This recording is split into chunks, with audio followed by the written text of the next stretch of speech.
We want to welcome all of you tonight to our last evening together. Boy, it's been a good week, and we have another fun night for you.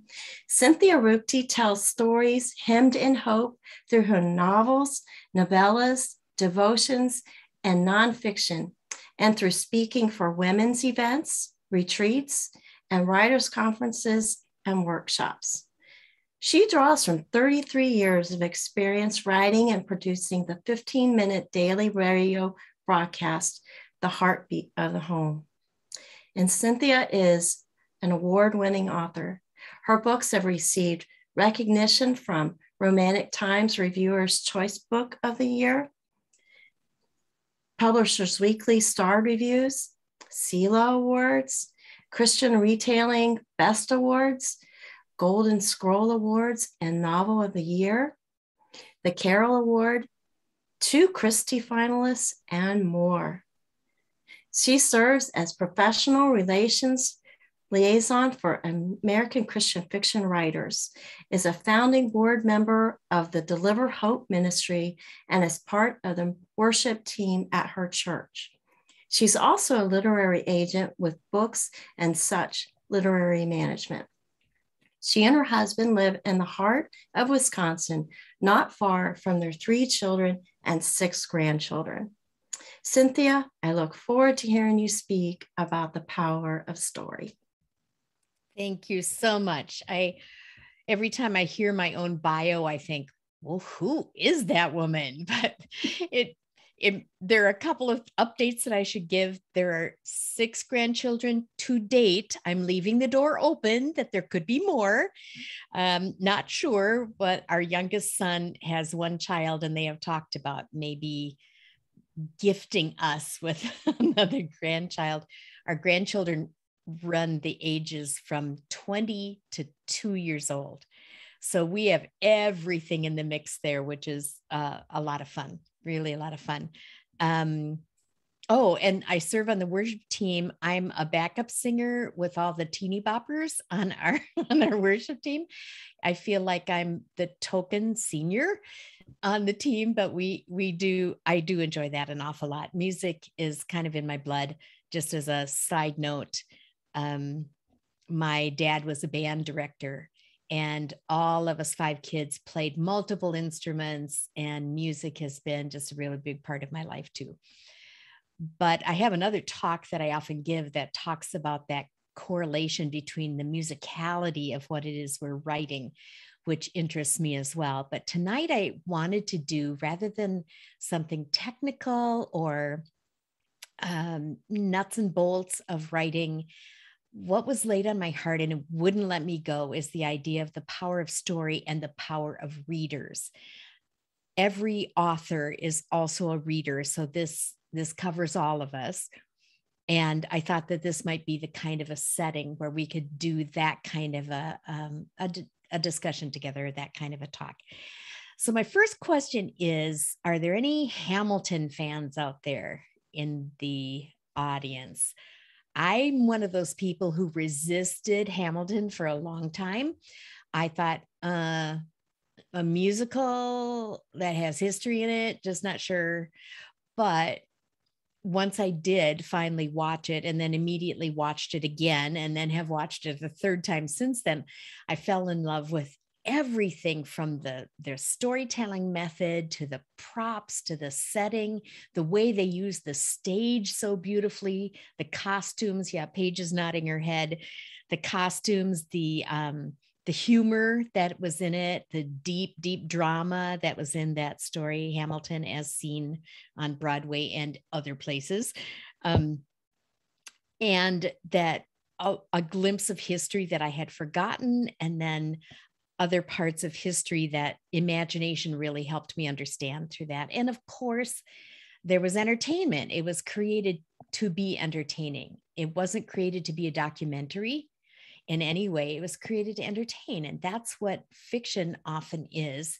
It is a means of entertaining, but because of the power of story, it's so much more.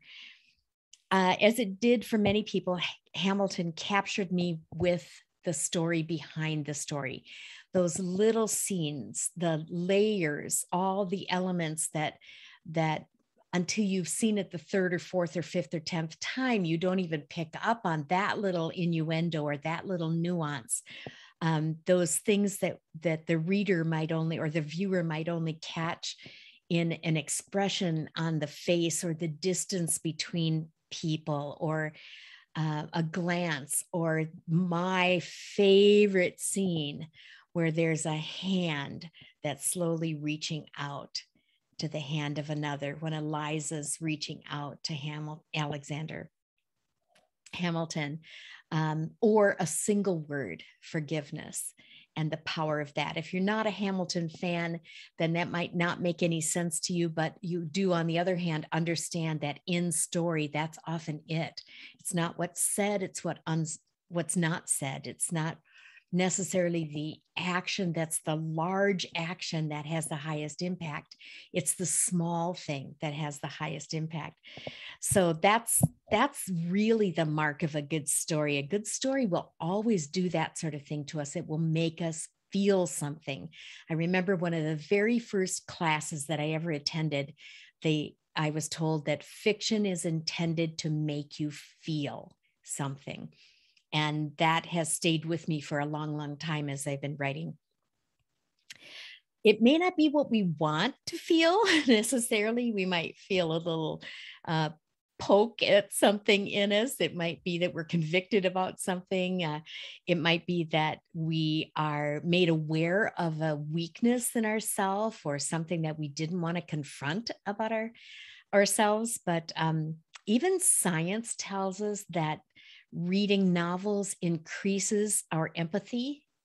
I was very intrigued by the idea that there was an article that was written, I think for Christianity Today, but I'm not sure. Might have been Publishers Weekly, that was talking about the fact that new pastors were encouraged that if they wanted to have a deeper understanding of their parishioners, they should go read some novels, because that's what would help their empathy increase. Found that fascinating. Stories have certainly done that for me, changed me, because it made me feel something. And it was the same for my mother. Some of you may know this story already, but my father died when he was way too young, and we were way too young to lose him. I say that he died at 64. That seems to be way too young for me. And it was. And my mom and he had a lot of plans of what they were going to do after he retired. And he passed away in February and would have retired in May of that year. And they were unable to do any of the things that they had saved until then. They both had very consuming careers, and that was cut short. Including, one of the things that they had planned to do was to travel the country in an RV, just go wherever the road took them. They had lived lives. My mom is a nurse and my dad is an educator, very, in a way, regimented lives, where they had schedules they had to keep and responsibilities that lay heavy on them for so long. And they wanted to just not have an agenda and go wherever. So for my mother, after my father passed away, one of the hardest things for her was to call up the RV company and cancel their order. The RV was already on order, and she didn't even tell us children that until many months later. It was such a traumatic moment for her to have to make that phone call. Something that happened when my father died was that in many ways, my mother's feelings kind of went on hold too. She suppressed a lot of those feelings. And the thing that reawakened them for my mom was Christian fiction. And I'll always be grateful for Christian fiction because of that. She read stories that imagination had written, and she saw herself on the pages. She read of courageous quests and seemingly insurmountable odds, and stories of grief and loss and pain, and she knew that she wasn't alone. She also read of characters on the page who lived out their faith. And that reconnected my mom with a faith that she'd kept on the shelf for too long. By the time she passed away 20 years later, her faith had grown so vibrant she nearly glowed. She was talking about Jesus even as she walked toward him. So you can imagine how much I appreciate what faith-based novels did for my mother. And I already I'd been a writer, as was talked about in the bio. I had been writing professionally for the radio for many, many years. And we knew we were going to have to retire that radio ministry one day because my radio partner was 22 years older than I was. And eventually we were going to have to lay that ministry aside, which we did in 2012. And my radio partner, Jackie, passed away a year ago in July. But before we retired the broadcast, I had already been thinking, can I write more than 15 minutes worth of something? Can I write a story longer than that? Can I write a novel? Can I write a nonfiction? I was writing both fiction and nonfiction for the radio. So that was on my mind and heart. So, and my mom had been very instrumental. She'd been a person who, she was very generous. She didn't have a lot, but she was generous with what she had. And she often was the person who funded my attendance at an ACFW conference or at other writer conferences. And if I needed a new mouse for my computer, then she'd be happy to supply that to me. She wanted to invest in and invest prayer in my writing career. And she had entered a hospice residence facility that we thought where she was going to live maybe the last 2 or 3 days of her life. And it wound up that she was there for 9 months before she passed away. She almost set a record in that hospice residence facility for the longest time that it took for her to go from near death to death. But she was kind of proud of her record, almost record too. But, and because she was a nurse, even toward the end, she was giving instructions to the caregivers about how things should be done in what she was doing, but in what was happening to her. But she prayed. I eventually had a contract. She knew the book was going to be released. She really wanted to hang on until the book released. And it was slated to release in May. And in February, she also had 2 dreams. She wanted to die on my birthday because it seemed like everybody in my family did. My dad did, my grandfather did, and she wanted to have that, oh, God bless her, honor too. And so my birthday was approaching, but the interesting thing was that the advance reader copy came at the beginning of February. And I was able to hand it to her in the hospice residence facility. And she clutched it to her chest and said, "Oh, my book." And then she said, our book. And that let me know how much invested she was in this whole process. That was my debut novel. And the hospice nurses told us that as soon as she held the book in her hand, you could tell that she started to let go. She was ready then to go, oh dear, I wasn't going to cry in the middle of this. Anyway, the point being was that had arrived just a couple of weeks then before she eventually left this earth. We had connected at the heart through the power of story. And I know some of you have stories to tell like that as well. Most of the authors that you like to read, and some of you are authors yourself, especially authors who see that connection between faith and fellowship and books, they didn't pick up a pen or lay their fingers on the keyboard because they wanted to be famous. They did so because they wanted to tell stories. They wanted to offer hope, to feed people's souls, to bring laughter or a respite maybe from whatever their readers were facing, readers like you and readers like me. It's always been this way. It's all about the reader. The readers are the why we do what we do. Authors are constantly asking themselves, sometimes word by word as they create, What will this matter to the reader? How will it impact a reader? This is funny to me. Will it be funny to the reader? I love this character. Will the reader love this character like I do? Is it any wonder that, oh, it is a wonder that any of us authors are still alive. Actually, we spend so much time holding our breath. After the words are on the page, we hold our breath to see if our agent will think it has any value. And if she does, then we draw another deep breath and hold it until an editor gives her nod of approval. And then we draw one very long, deep breath while we wait, sometimes years, to see how readers react, to see how they feel about the story, because it's all about the reader.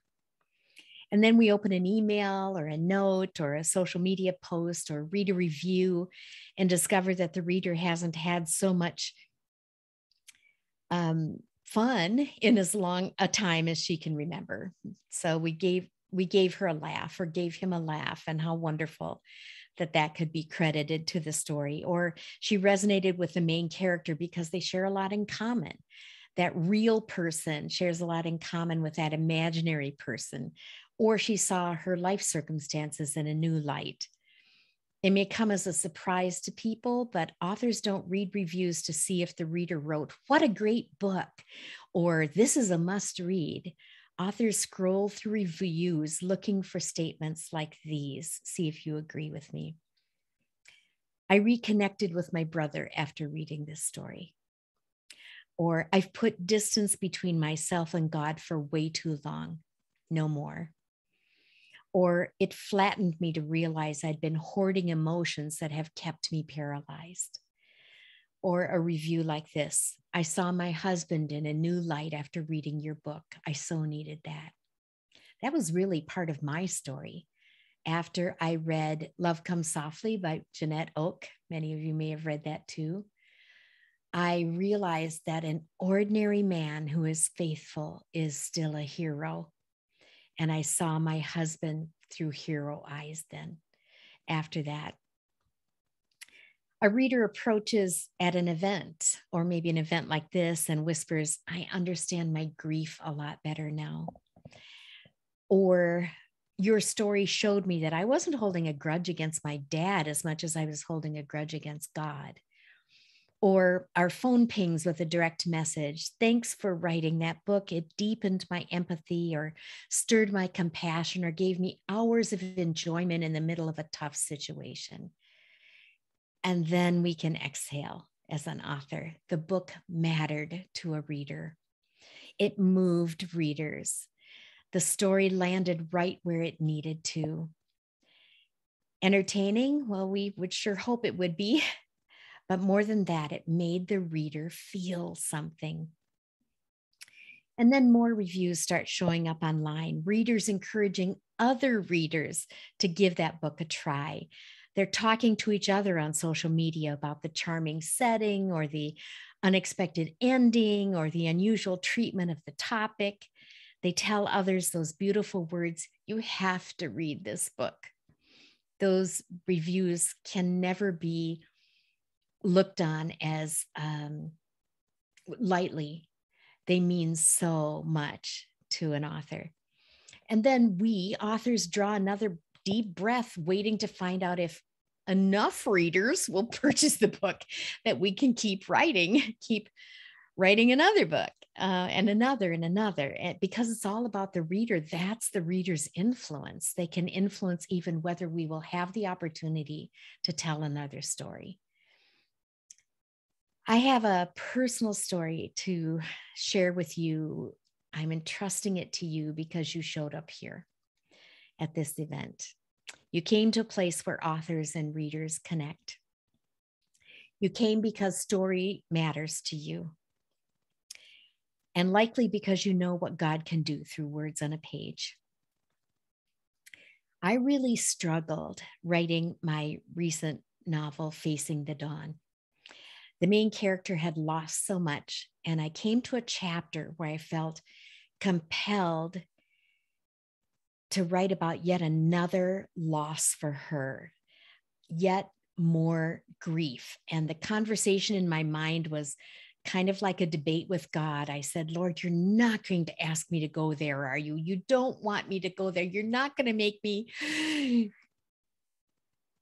Yes, he was asking me to go there. So as tenderly as I could, I wrote the chapters about a mother losing her teen son to an apparent suicide. And it was at the time that one of my precious grandsons was wrestling with suicidal thoughts. It was just agony to commit those scenes to paper. But I pushed through because I knew God was asking me to do it. And because I knew too many mothers and grandmothers and dads and granddads believe that they are alone in their grief. And I paid a price for those scenes. Some readers found them too difficult. Hope was threaded on every page, but so was pain. And some readers chose not to purchase the book, not to venture into the world of loss and eventually discover the vastness of God's sweet presence and hope's sweet comfort, even through the worst of loss's realities. But how could I do anything but write what would make the reader feel something? More than 6 months after the book released, that grandson, who was and is currently living in a boarding school that specializes in hurting and traumatized kids, told his dad he wanted to go to a Barnes & Noble and purchase Grammy's latest book. This grandson's mom had left him when he was 15 months old, walked away from the family. And the grandson's now 15 years old, and she passed away in a tragic car accident about 3 years ago now. He's really been wrestling. So he told his dad he wanted to go to Barnes & Noble and purchase Grammy's latest book, this teen boy just emerging from years of pain and anguish. And when my son told me that, I almost shouted, no, not that book, not that one. It's full of grief and loss and a young man's suicide. But my caution wasn't in time to stop my grandson from reading it. And when we shared a phone call a few weeks later, he said, Grammy, I'm almost done with the book. And he noted the scene he was on, where he was in the book. And he said, it has helped me so much with my grief. I wrote what was almost impossible to write because God knew that a 15-year-old boy would read it and his life would change. I didn't know it would be my own grandson. Does it matter how many copies of that book sell? Oh, yeah.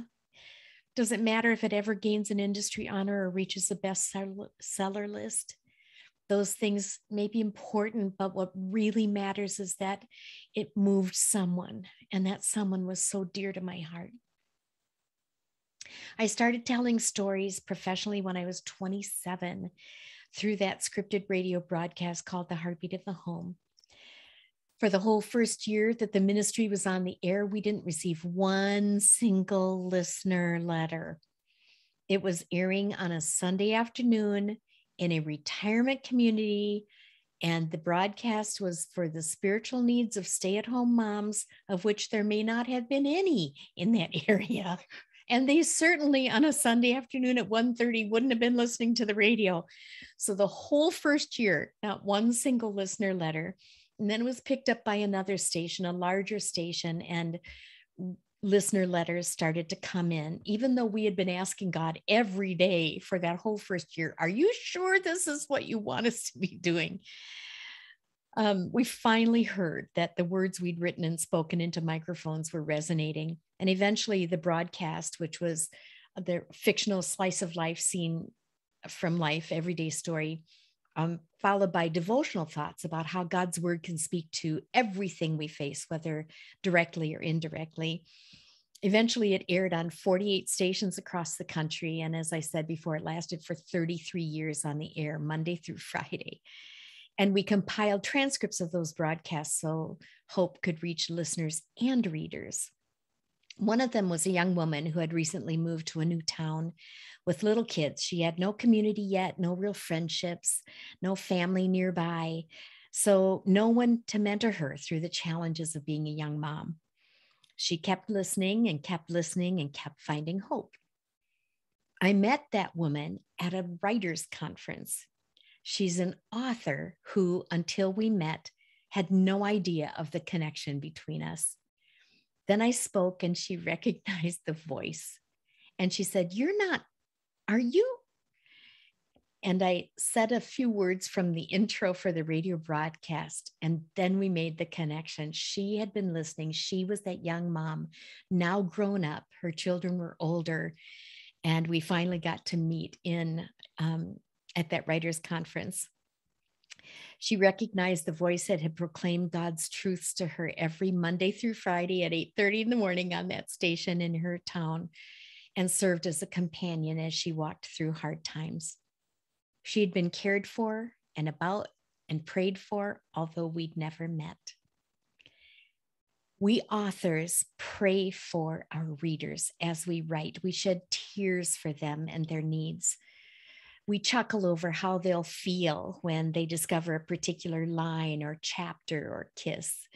We've deleted whole passages and rewritten them completely because of the reader, because they're always on our minds. I saw a copy of one of those compilation books that we did. The radio ministry had put together those compilations of transcripts. Eventually, we had 95 of those books because we'd written so many broadcasts. They were spiral bound, so we could add another chapter at the end if we wrote a new broadcast that was pertinent to that same issue. I saw a copy because it was tattered and faded. The reader, who curiously now attends the church that my family and I go to, had found it in her basement when she was cleaning up, and she wanted me to sign it for her all these years later. She told me that 20 years ago, she and 7 other women had escaped domestic abuse and were living in a shelter together. They'd had to leave all their belongings. So much uncertainty and pain racked their days, and the only book they had among them, the only book they owned, was this tattered collection of transcripts titled "Surviving the Things That Break God's Heart." They passed it from woman to woman, read it over and over, discovering little glimmers of hope in the pages because they found God's heart in the pages and tucked in between every line. I can just kind of picture them now, can't you? Those 8 readers. The woman who discovered that book in her basement had it lying out on her kitchen table when a friend stopped in for a minute the other day. The visitor asked about it, and the reader told her the story. Her visitor said, "Well, I used to listen to that broadcast too. Those women walked me out of alcoholism." Now, my radio partner, Jackie, and I never knew, but we daily ask Jesus, what do our listeners and readers need? Help us write that, Lord. And that's what we have as authors do. That's what we pray over every novel that we write. I don't remember that we ever wrote a radio broadcast expressly addressing addiction. But God took what we wrote and turned it into what the reader needed, what the listener needed. That's why we do what we do. It's for Him and it's for the readers. Where would we be without the readers? Where would we be without the power of story? Excuse me. That's one of the reasons why an event like this or a similar in-person event this summer meant these kinds of things mean so much to me. At this last summer's event, authors were asked to sit at a table of readers and get to know one another for a few minutes. And then we would switch to another table and get to know one another for a few minutes and then switch to another table. So the authors would make their way around the room. And I think there were maybe 150 readers in attendance there. So it took a while and we didn't have a lot of time to talk, but it was a wonderful experience getting to know these readers. It was kind of like a little intense version of musical chairs, but I asked one of the attendees at the table where I was sitting what I thought was a simple question and a good conversation starter, which was, "What do you like to read?" And her answer really took me aback because she said, "Oh, I don't read. I'm just here for her." and pointed to her mother. She was the driver. And I thought, girl, you are going to be so unhappy all day long because this is all about readers and all about books all the time, the entire day. I thought, great, a non-reader, she's going to be miserable. But then later on, when I had the privilege of speaking to the whole group, I told a little bit of that story about the radio ministry, The Heartbeat of the Home, and how it had been my introduction to writing. And that's what eventually led to writing more than 35 books by now.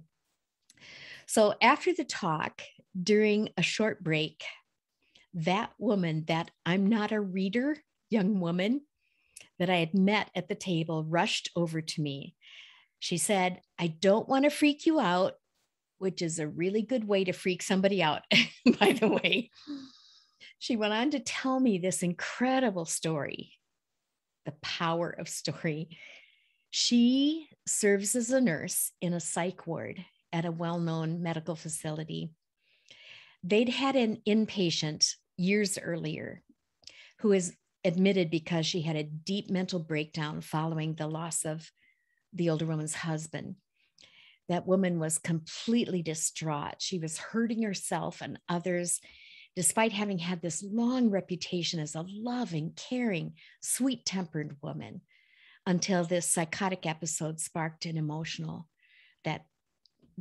by that emotional trauma that she'd endured. Eventually, the woman was put in a safe room to protect herself and others. She was uncommunicative, unresponsive, but she sat on the edge of her bed all day, every day, rocking back and forth, mumbling words no one could figure out the meaning to. The same 5 words over and over and over again.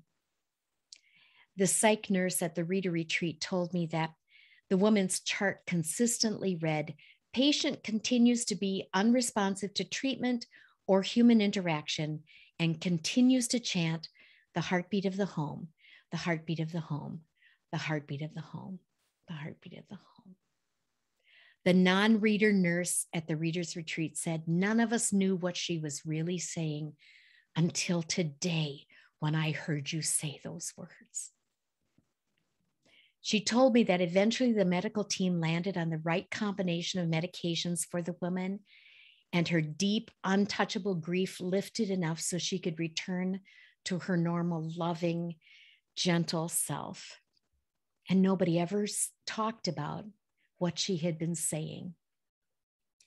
Those 5 words she chanted weren't magic, and they weren't us.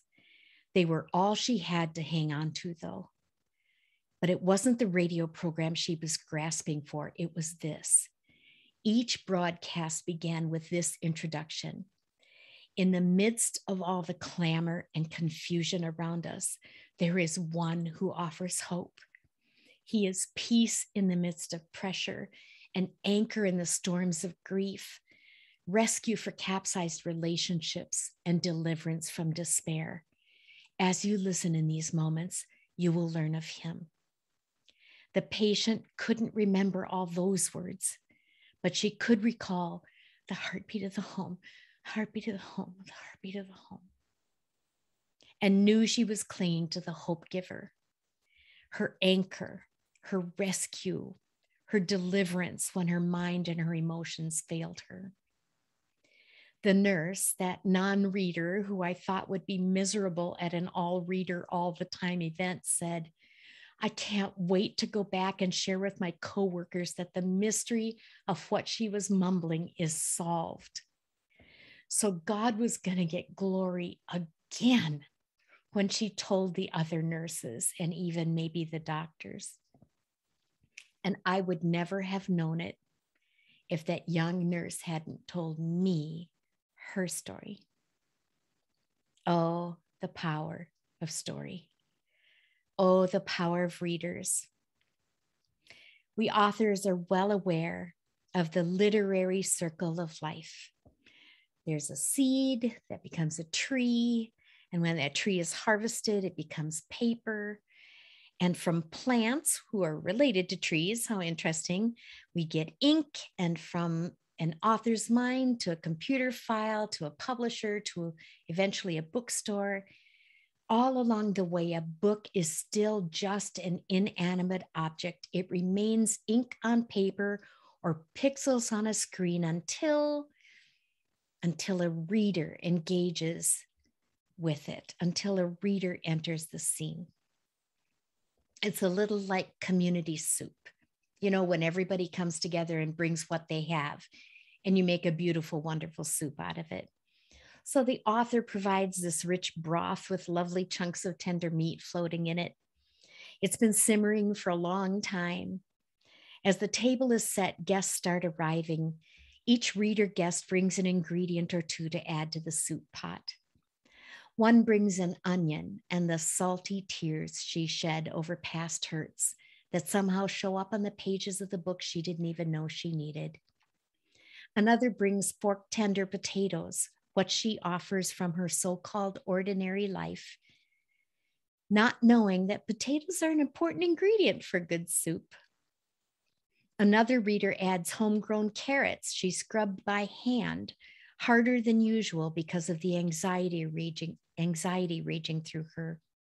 Her orange fingers stain the pages of the book, but the carrots sweeten the soup. Another reader notices the bits of corn floating in the broth, just a touch of humor and color. She brings parsley and sage, rosemary, and her, thyme. More readers arrive. Another steps forward, book in hand. The aromas of the soup tempt her. She's been hungry for something like this for so long. She thinks she has nothing to add, then remembers pepper packets she squirreled away from the drive-thru during the pandemic. Pepper, just what the broth required. The author stirs the pot. Another reader opens her heart-shaped tote bag and extracts a mustard seed of faith. She offers it to the work that will feed the whole community. The author nods and asks if anyone has any saffron threads, those rare, expensive, fragile elements that turn ordinary soup to a gourmet feast.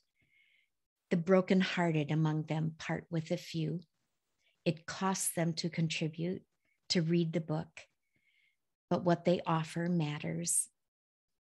An exuberant newcomer offers a massive bowl of whipped cream, but that's for a different part of the meal. This has become a hearty stew.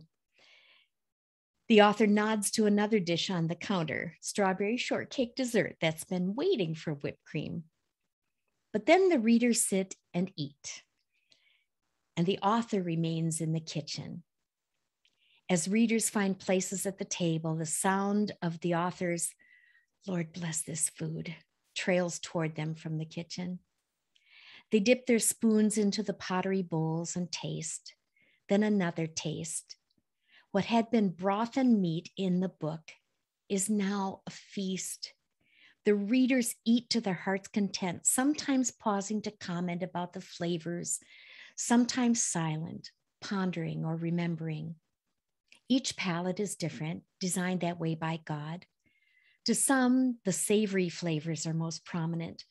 Others notice the faint hint of vinegar or the way celery adds needed crunch, and the tender meat seems to melt at the tongue's touch. Each experience then is different, though shared. The author, in the kitchen still, washes utensils and scrubs the cutting board and loads the dishwasher, listening to perhaps overhear a hint of the table talk. But her next task and the next prevent her from hearing very much. Then a tap, tap, tap sounds behind her. A reader pokes her head into the kitchen to say, "That was simply delicious. Thank you." "Well, my pleasure," the author says, and it is.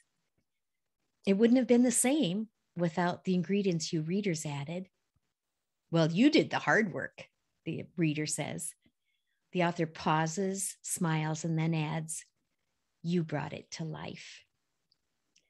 Another reader slips the author a note on the way home. "Loved it. Can't wait to tell my friends about this meal." The author's heart is full then. As she prepares for bed that night, her phone pings.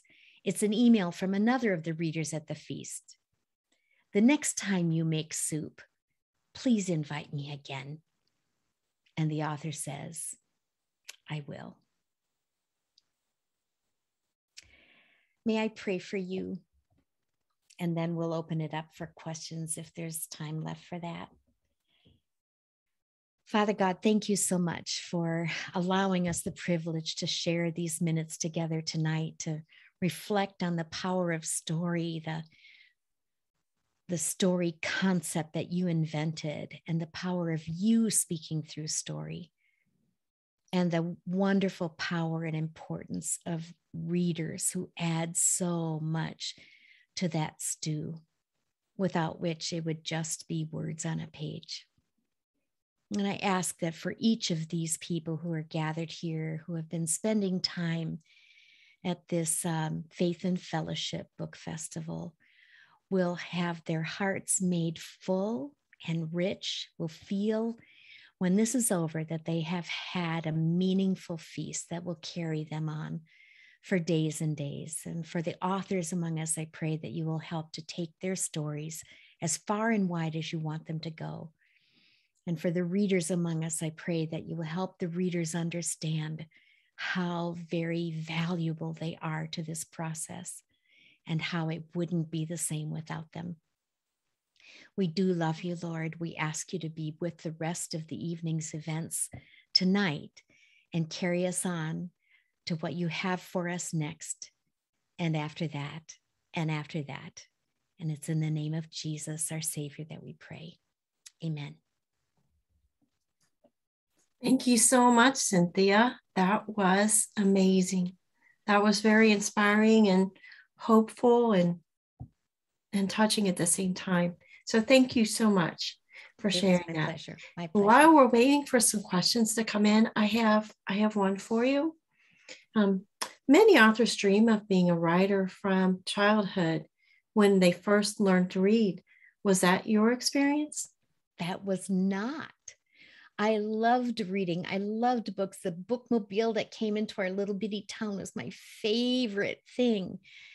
But I never dreamed of being an author. I thought it was something that it was either too big of a dream for me to dare to think about, or I really don't know what it was, but I wasn't one of those who from childhood thought I could be an author. I was always writing. I was often asked to, as I grew older, I was often asked to put into words what other people had a hard time expressing, or asked to speak at a bridal shower or a baby shower or something like that. And really the first introduction for me was when I had worked in a chemistry lab. That was my job. I thought that was my life's work, and taking care of my kids. And then realized that every minute I spent in the lab, I was wishing I was home with my children. So I retired from the chemistry lab and I took some correspondence courses in creative writing just to keep my mind active while I was planning spectacular birthday parties and making homemade baby food. And I really didn't think beyond more than maybe I would have a newspaper article or maybe submit a magazine article once in a while. I was not thinking on the level that apparently God was thinking. So I'm not one of those normal people who dreamed about this from childhood, but God had a bigger dream than I had dared to dream. And that really convinced me to start dreaming bigger, because I had been dreaming too small for too long. Yes, he did have a big dream for you. You have some amazing books out there. I read your last one, Facing the Dawn. It was really hard. It's a hard subject, but very, very well done. Very well done. Thank you so much, Sandra. That means a lot. In past interviews, you said that the reader plays a vital role even before the book is written. Would you explain that? It may not be this way for every author, but I know a lot of authors that it is true for. That when I'm dreaming about a story before it ever gets on paper, I'm already thinking about the reader. when I'm creating that character, I'm already thinking about this character is pretty quirky. Is she also lovable? Are people going to want to read about this character? She's real snarky. Are they going to be able to hang in there with it? Or I get to a certain scene and I really do ask that question, Lord, what does the reader need to have happen? Not just what are my characters telling me they want to do, but what does the reader need to have happen? I'm thinking ahead, long ahead, while I'm even researching and listening to other people's stories. They may not be the actual people who pick up the book to read it, but they're like those who will. When I hear someone in our church family or my extended family or my neighborhood talk about something that they've been through, and whether they have found the source of hope for that situation or not, it helps to form the characters that I'm writing about. I think that is part of the process, though, how when the story is just kind of percolating in you, it just kind of builds sermons and conversations that you hear that all have something to say to that story, and you remember them whether you know it or not. It's really unconscious, a lot of it, isn't it? It is. And then things happen to us. And then those things that happen to us weave their way into stories as well. And I often say that I don't have to keep a journal, that my kids don't have to look for a journal. They just have to read the novels. They'll know what I was going through or what was a challenge for me at the time. That's great. Well, we have a question. Are you working on a new novel?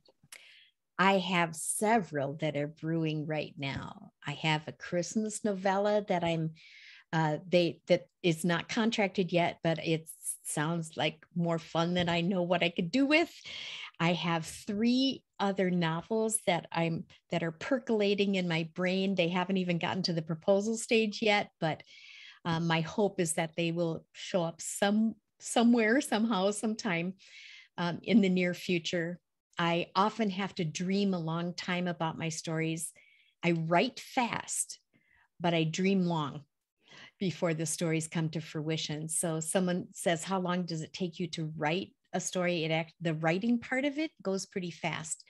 It's the thinking part of it that takes the time, and the research. And I collect little bits and pieces of paper and little thoughts and little observations, so that when I do sit down to write, I can write in long stretches of time. Otherwise, I get lost and don't know what I've said already, or I forget what my character looked like, and I have to flip back several pages to find out. When they talk about seat of the pants writers versus plotters, I used to say I'm a diehard seat of the pantster.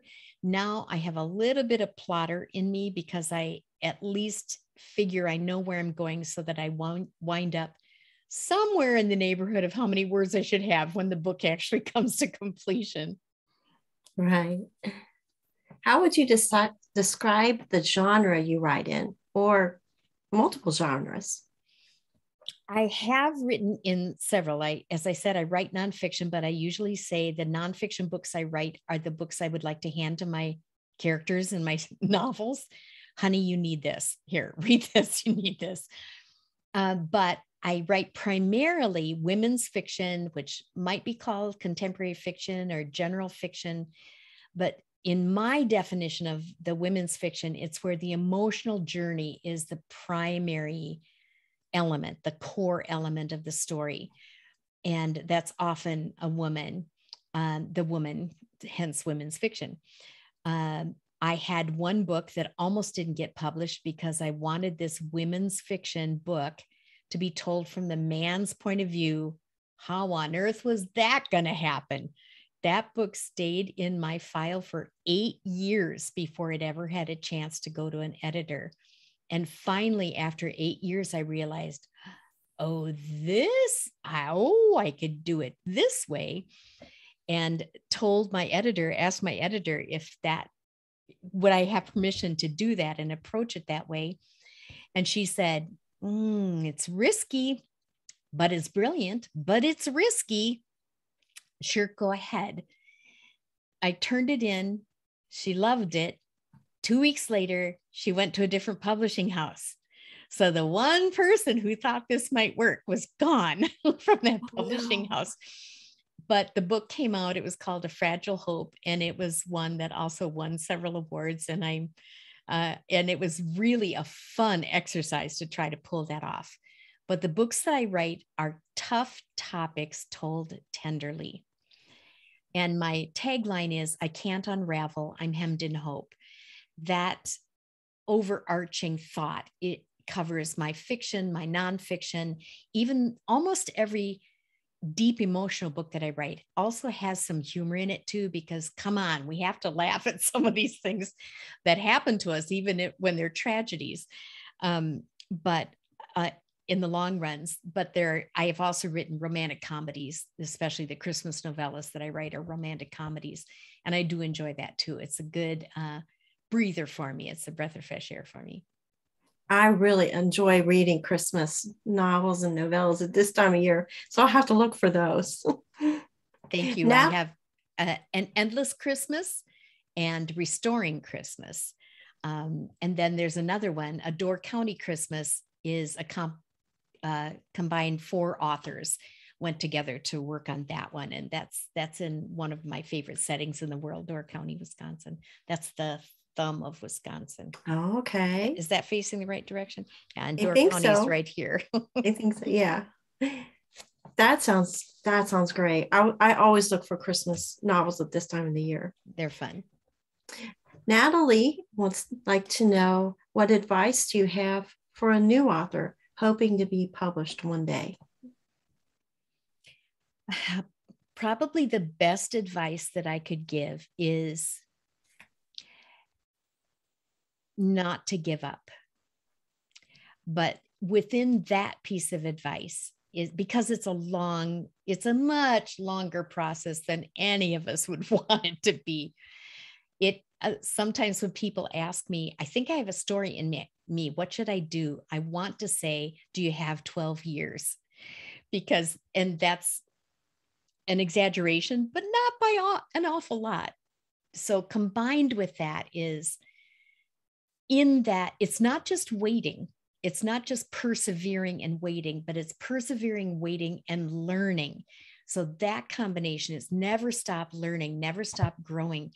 You may walk away from an event like this with one great idea that you can apply. That one great idea can completely change the outcome of your writing, completely change the way you write. And if you do that multiple times, if you continue to take the classes and the webinars and the seminars and continue to go to the conferences, over time, you're going to come back to a conference or attend one and say, hey, they've got a class on point of view. That is no longer my issue. I think I'll go to the class on show, don't tell. And this is how we all do it. We have to chip away the things that have been problems or hurdles for us until there aren't any hurdles in front of us. And that's when we make forward progress. So best advice would be, keep learning, keep growing, keep on keeping on. Don't give up. That is great advice. Perseverance. Mm-hmm. And keep doing it. I always think of it as standing in front of that basketball hoop all by yourself on the court. You just keep throwing it in there. Yep. And then that practice is what really hones your skill. So that was great advice. What can readers expect when they pick up a book by Cynthia Ruchti? They will probably always be in for a ride. They may want to keep their Kleenexes not too far away. They're probably going to laugh somewhere in there. That would be my hope. And my deep, deep hope is that they will emerge from the experience with something changed, not just having enjoyed the story, but something changed. Not because I avoid preachy novels myself. I avoid writing them and I avoid reading them, honestly, because that's for another place and time. But my prayer and my hope would be that within the story, there is something that in the unfolding of the story helps us feel more at peace about something, or we are able to lay to rest an anxiety that we had, or we realize we're not alone, or you get to the end of the story and you think to yourself, I think I have a better handle now on how I'm going to be able to deal with that crisis at work or crisis within the family, or you at the very least exit the story knowing that there is a God in heaven who cares about what you are going through. That's amazing. If somebody gets that out of your books, that's a good story. And I get that out of your books. Thank you. I really do. Thank you.